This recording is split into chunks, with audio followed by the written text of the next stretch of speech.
तो यार मार्वल के थंडरबोल्ट्स का नया ट्रेलर रिलीज हो गया है और जैसा कि हम लोगों को पहले से ही पता था कि पहले ट्रेलर में जो नए कैरेक्टर को इंट्रोड्यूस किया गया लुइस पुलमैन के बॉब को, वो अब एमसीयू का रॉबर्ट रेनॉल्ड एके दी सेंट्री होने वाला है। अब देखो, ओरिजिनल कॉमिक्स में सेंट्री मार्वल यूनिवर्स के सबसे बड़े और पावरफुल हीरोज में से एक था, लेकिन उसकी एक बहुत ही डार्क साइड भी है जो शायद थंडरबोल्ट्स में भी दिखाई जाएगी। और इस नए ट्रेलर में जूलिया लुइस की कैरेक्टर वेल कंफर्म करती है कि दी एवेंजर्स नहीं आ रहे। इसका मतलब ये लगता है कि वेल और बकी बार्न्स एक नए टीम को इकट्ठा कर रहे हैं जिसमें Yelena Belova, Red Guardian, Taskmaster, Ghost, US agent और एक नए कैरेक्टर बॉब शामिल होगा। पहले प्रोमो से ये थ्योरी चल रही थी, लेकिन अब मुझे पूरा यकीन हो गया है कि बॉब ही सेंट्री है और ये बड़ा मार्वल सुपर हीरो ही इस फिल्म का मेन विलन बनने वाला है। अब देखो, इस मूवी के पहले ट्रेलर देखने के बाद ही हमें इसके बारे में हर चीज पता चल ही गई थी और ज्यादा इसके बारे में बात करेंगे तो मूवी में कुछ देखने लायक रहेगा ही नहीं। पर जिस वजह से मैं ये वीडियो बना रहा हूँ वो है सेंट्री, और मार्वल वाले ने उसे इस ट्रेलर में पूरी तरीके से छुपाने की कोशिश की है ताकि ये उनकी upcoming movie captain America brave new world का हाइप ना खा जाए। लेकिन फिर भी जिस प्रकार से ये सेंट्री के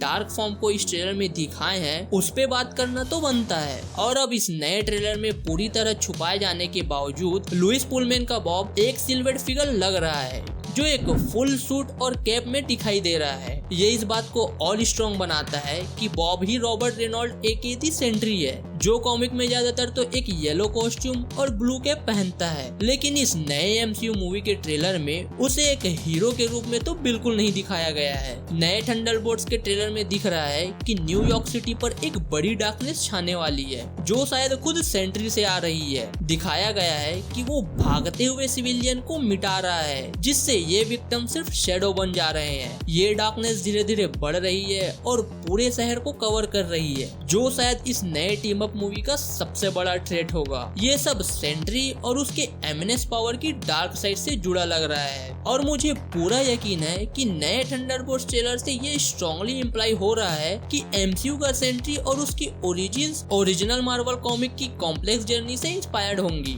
और रहा बात कॉमिक का, तो कॉमिक में रॉबर्ट रेनॉल्ड गलती से एक ऐसे सीरम का रिसिपिएंट बन गया था जो कनाडा के डिपार्टमेंट के जो वेपन एक्स के रेमिनेंट यूज करता था और प्रोजेक्ट रीबर्थ के अलग अलग सब प्रोजेक्ट से बना था। ये वही सीरम थे जो वुल्वरीन और कैप्टन अमेरिका को बनाने के लिए रिस्पॉन्सिबल थे। Power of million exploring sons मिलने के बाद रेनॉल्ड्स मार्वल यूनिवर्स का एक बेस्ट और मोस्ट पावरफुल सुपर हीरो बन गया। सेंट्री के पावर्स नियर गॉड लाइक है, molecular kinesis, super strength, flight, regenerative healing factor, energy absorption और कई और एबिलिटीज जो बेसिकली सेंट्री को मार्वल का सुपरमैन और उससे भी ज्यादा बना देती है। लेकिन रॉबर्ट की पावर्स एक डार्क स्प्लिट के रूप में मैनिफेस्ट होती है जो दी वॉइड के नाम से जानी जाती है। कॉमिक में दी वॉइड एक सैडिस्टिक प्रेजेंस है जो एक मिलियन से ज्यादा न्यूयॉर्कर्स की मौत का कारण बनता है। ये एमसीयू के लिए अच्छा सिग्नल नहीं है क्योंकि ट्रेलर में जो मैसिव ब्लैक व्हाइट पूरी शहर को कवर कर रहा है और सिविलियंस जो ऑलरेडी इस डार्क पावर का शिकार हो रहे हैं उससे ये लगता है कि एमसीयू का सेंट्री भी उतना ही मेंटली अनस्टेबल होने वाला है जितना वो कॉमिक्स में था। और मुझे ये भी लगता है कि एमसीयू में सेंट्री की ओरिजिन्स काफी हद तक कॉमिक को क्लोजली फॉलो करेगी। गोल्डन सेंट्री सीरम आसानी से एक सीक्रेट गवर्नमेंट प्रोजेक्ट हो सकता है जो सुपर सोल्जर सीरम का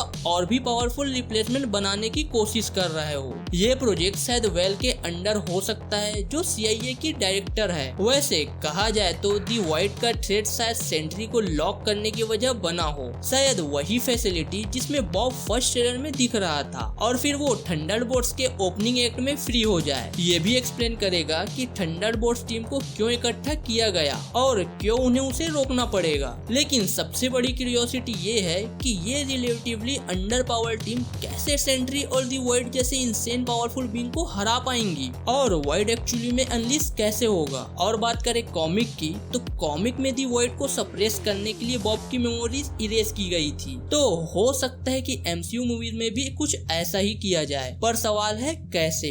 जिसका जवाब तो हमें मूवी देखने के बाद ही मिलेगा। बाकी आपको कैसा लगा थंडरबोल्ट्स का ट्रेलर दोस्तों, मुझे कमेंट करके जरूर से बताना। बाकी मेरी वीडियो आपको थोड़ी सी भी इंफॉर्मेटिव लगी होगी तो वीडियो को लाइक करके चैनल को भी सब्सक्राइब कर लेना, क्योंकि तुम सब्सक्राइब करते ही नहीं हो यार, बढ़ ही नहीं रहे हैं। बाकी मैं मिलता हूँ आपसे किसी नेक्स्ट वीडियो में, तब तक के लिए बाय।